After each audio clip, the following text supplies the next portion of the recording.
I've been filming in schools for over 12 years here in Los Angeles, and one of the things that I always notice with teachers in technology is they're very uncomfortable and don't feel very competent. And even some of the best teachers using technology don't really acknowledge their abilities. And I think that's because no one, in my experience, I use technology every day for my video editing and everything else that I do. Even the experts don't feel that expert about it, because it can humble you in a second. I mean, this is something that we all know can crash and do all kinds of crazy things, and you're stuck wondering what to do next, and then you have to figure it out. So problem solving your way out of the technology issues is key. So that's one of the main important things we're going to talk about today, is how to solve technology issues when you're trying to learn it and master it. If I had to break it down, it's changing perspective. A lot of times new insights come not because I just learned something, but I looked at something I've already maybe messed with or dabbled in, but I'm now seeing it differently, and all of a sudden then I can explode down that. One of the things I've noticed when I'm hot on the trail of solving an issue is vocabulary.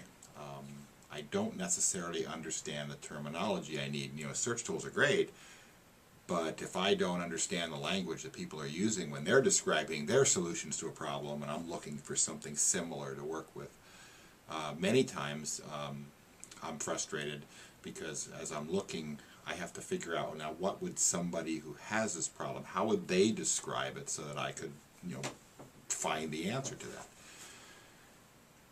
And that's pretty much, you know, you use a shotgun approach. There's a lot of fancy tools with Google where I can narrow down searches, and I can search this term, you know, excluding this term, and search by certain domains. And if I know the answer, that's a great way to search. But if I don't know the answer, then the shotgun approach, I just start putting down descriptions, and I start looking closely at how people are talking.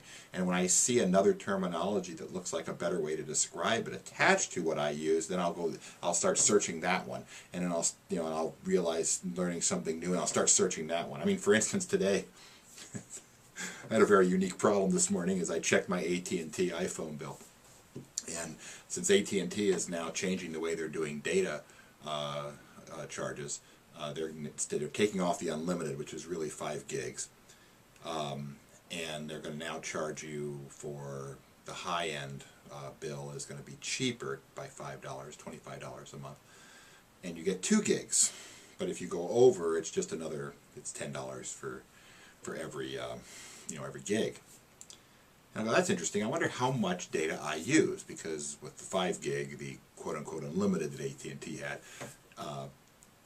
you never got close. I wasn't doing so much. And I'm on wireless here, so when I'm home, my iPhone is operating, through my Wi-Fi. It's not using, supposedly, the network from AT&T. And so I checked my data, and I went, wow, I have 300 megs this month. Interesting, okay. My phone's working better. I just recently upgraded it, so that makes sense. But then I looked at the details, and at 12:30 in the morning or 11 o'clock at night, usually between 11 and 12:30, while I'm in bed, because I get up at 4:30 in the morning, so I'm in bed at 9 o'clock at night. So my phone sits up here on my desk, and I leave it on, but it's charging. And I noticed I have these 10 megs of data sent at 11:30. 20 megs of data sent at 11:35. And these are every night around the same time. My phone sends a measurable amount of data. 20 megs is a good chunk of data that's being sent out. And I'm thinking, okay, so it's not me listening to Pandora that was really upping my, these are things that are happening on my phone that I'm not aware of. So obviously, being a believer that there's no such thing as an original problem, immediately hit Google, and I started searching. Now, how do you search for you know, iPhone unknown data sending, I mean, I just start putting in terms, iPhone data, unknown data thing. And I find certain postings where people are complaining about exactly the same problem I'm having. Not quite getting an answer yet, and I'm looking at how they're describing it, and so I start reading through, and I see they use a terminology differently than I was, so I start pursuing that one. Pick up a few more posts that way. I actually get a couple into the AT&T forum, and through learning from what's happening, it may be a 5 or 6 level of change. One, found out that there's a possibility, because I didn't have a resolution to this, so I'm just describing process now. But I may have an application on here that's calling home, quote unquote, and actually like reporting back on my usage, which I'm not real happy about. So I need to find out, and I got like 90 applications on this thing, so that's going to take a little bit of research to figure out how to do that, and shutting them off periodically and checking what happens at night to see. And that's a technique that one person posted. But what happened in that routine that was about an hour was, one, I'm learning a lot more about how this phone operated.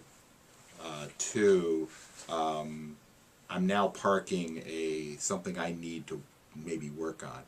I'm not paying for the data right now, but since I'm thinking about bringing my wife onto a family plan, I'm thinking about how to make my plan more efficient.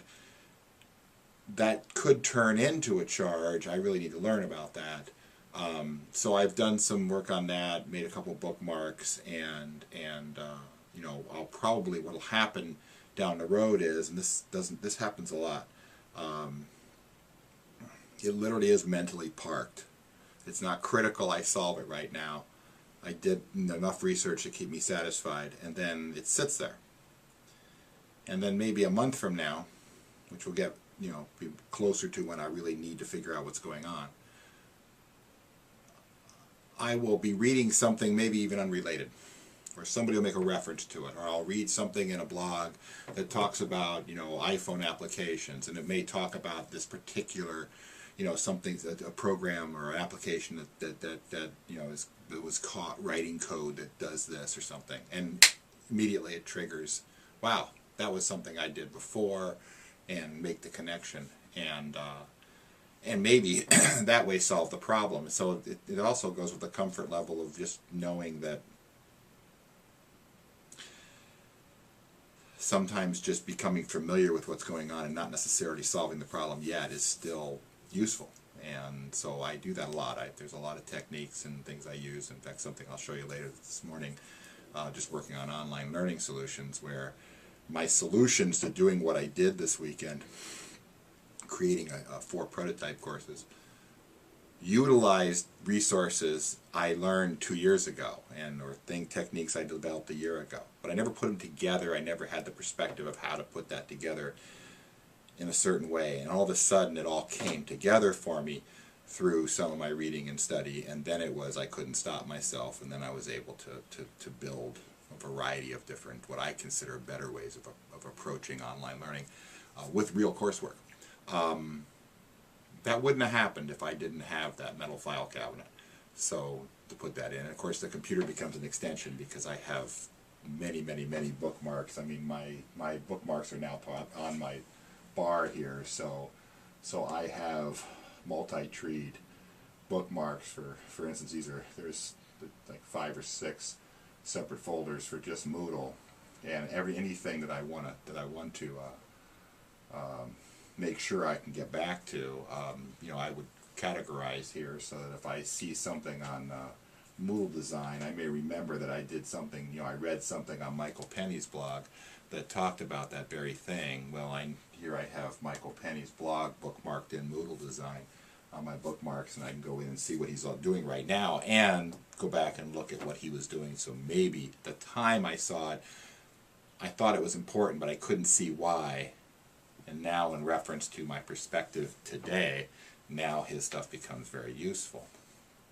So, besides just sitting here and rambling for about, for 20 minutes, do you have any other questions? There's 9 minutes. 9 minutes.